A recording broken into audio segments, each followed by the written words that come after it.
میرا ایک سوال ہے، آج کل رشتہ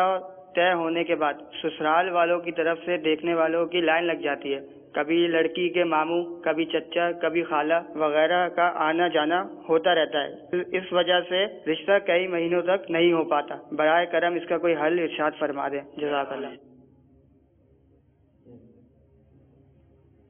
دیکھنے کی صورت تو موجود ہے لیکن لڑکا دیکھے گا نا، زیادہ تر تو یہی ہے لڑکا دیکھے، لڑکی، دونوں خاندان ایک دوسرے کو دیکھتے سمجھتے ہیں، جان پہچان کرواتے ہیں، گھر کے لوگ بھی لڑکی کو دیکھ لیتے ہیں، اور نکاح سے پہلے پھر لڑکا لڑکی کو دیکھ سکتا ہے، اس کی شرعن اجازت تو ہمارے ملی ہوئی ہے، مگر یہ کب لائن لگی ہوئی ہے اور سب آ کر دیکھ ہی رہے تو کیا وہ روزانہ تیار ہو کر آتی رہے گی دکھانے کے لیے اپنے آپ کو؟ تو یہ تو میرا خیال ہے کہ کہیں ہوتا ہو تو یہ عجیب بات ہے سب۔ یہ آپ نے بڑی بات ارشاد فرمائی، اور جو سائل نے بات کہی اس پر میں چند مزید اس طرح پیش کرنا چاہوں گا کہ یہ بات حقیقت پر مبنی ہے کہ اس لڑکی کو دیکھنے کے لیے ویسے تو ہے ہی غیر محرم سارے، انڈرسٹوڈ کا ابھی رشتہ تھوڑی ہوا ہے، اور رشتہ بھی ہو جاتا تو اس کا محرم تو اس کا شوہر بنتا، مگر اس سے قبل ہی غیر خاندان کے جو رشتہ ہونے جا رہا ہے، ابھی وہ خاندان والے بنیں گے، اگر رشتہ ہو گیا تو خیر سے،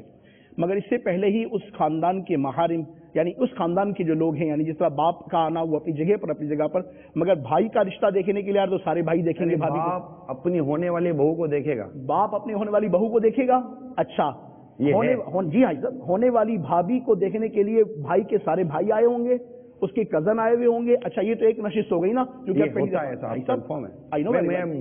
مطلب کہ اچھا you are very pious person because but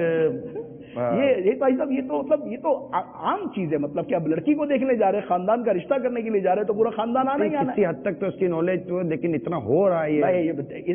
جتنا آپ فرما رہے ہیں اس سے کہیں زیادہ ہو رہا ہے، اس سے مطلب اس سے بھی کہیں زیادہ ہو رہا ہے۔ پھر یہ تو ایک نشے تھی نا کہ چلو بھائی وہ منہ میٹھا کر لیا، اور یہ بھی ایک ترکیب ہے کہ منہ میٹھا کس کس نے کروایا وہ بھی الگ کہانی ہے، اس کے بعد پھر دوسری نشست ہوگی، پھر تیسری نشست ہوگی، پھر چوتھی نے، اب جب تک باقاعدہ نکاح نہیں ہوتا، اور نکاح کے متعلق تو جو ہمارے کئی مدنی مکالمے ہوئے کہ وہاں پر کیا کیا قیامتیں برپا ہوتی ہیں وہ تو الگ ہے، مگر نکاح ہونے سے قبل جو کیفیات ہوتی ہے محارم و غیر محارم کے اعتبار سے جو مطلب کہ حیا کا خون کیا جا رہا ہوتا ہے، الامان والحفیظ یہ کیا ہے کیوں ایسا؟ اور اچھا وہ بات جو آپ نے ارشاد فرمائی نا کہ ضرورتاً شریعت مطہرہ نے اس بات کی اجازت دی ہے کہ جس کو نکاح کرنا چاہیے وہ دیکھے، اچھا یہ عجیب بات ہے، اچھا دیکھے، یہ عجیب بات ہے، یہ عجیب بات ہے، اسی کو نہیں دکھایا جاتا باقی سب کو دکھایا جاتا ہے، اچھا اس کو نہیں دکھایا جائے گا، اس کو بھی دکھانے کا بھی جو انداز ہے نا، اچھا وہ سب کے بیچ میں لا کر ہنسی مذاق اور یہ ہو رہا ہوگا، دیکھ لے یہ دیکھ لے وہ دیکھ لے، اب وہ چار گھر ماں بہن رشتہ داروں کے بیچ میں بیٹھ کر کیا دیکھے گا، کیا فیصلہ کرے گا، کیا کرے گا، اور اس کو ویسے بھی ایموشنلی بلیک میل کر کے بھیجا جائے گا، اور طرح طرح، کیونکہ اس کے تقاضے پورے کرنا یہ بھی ایک اہمیت رکھتا ہے۔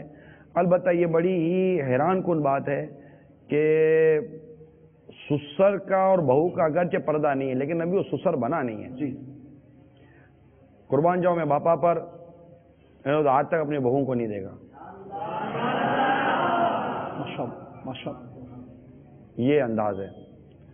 کیونکہ بہو کو دیکھنا واجب نہیں ہے، جائز ضرور ہے، واجب نہیں ہے، تو دیکھا نہیں ہے، یہ تقوی کی اس کو آپ بات کہیں گے، اور ایسا تقوی اختیار کرنا چاہیے، سبحان یہ تقوی ہوتا ہے، قابل تقلید ہے، اور یہ تو واقعی بہت عمدہ مثال پیش کی امیر اہل سنت نے، اور یہ بلکہ ایک بہو سے تو ابھی تک بات ہی نہیں ہوئی ہے، تو یہ بہت اچھی چیز ہے، یہ بہت اچھی چیز ہے، اس کو اگر پازیٹیو لیا جائے تو یہ بہت اچھی چیز ہے۔ اللہ تعالیٰ ہمیں امیر سنت کی برکت عطا فرمائے۔